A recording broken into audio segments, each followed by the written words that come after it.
Ngayong mainit ang panahon, mas madaling mapanis ang mga pagkain, kaya dapat na maging maingat sa paghahanda.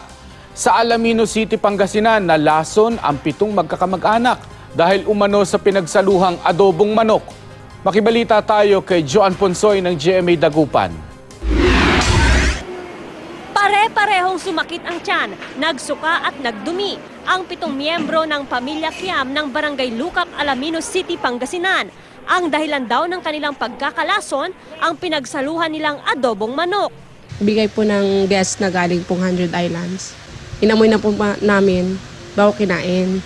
Paniniyak na mag-anak, hindi daw panis ang kinain nilang adobong hita ng manok. Pinakabata sa nalaso ng 4 na taong gulang na si Windy at 7 taong gulang na si Mark Joshua Kiam. Nagsarwa po ako. Nagsarwa ka.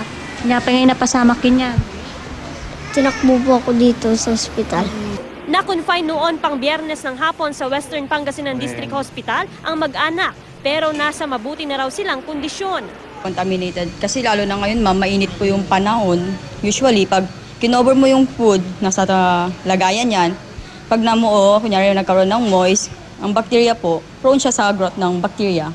Paalala ng health authorities, siguraduhin hindi panis at ligtas kainin ang mga pagkain para makaiwas sa food poisoning. Sa preparation din. Dapat hugasan maigi.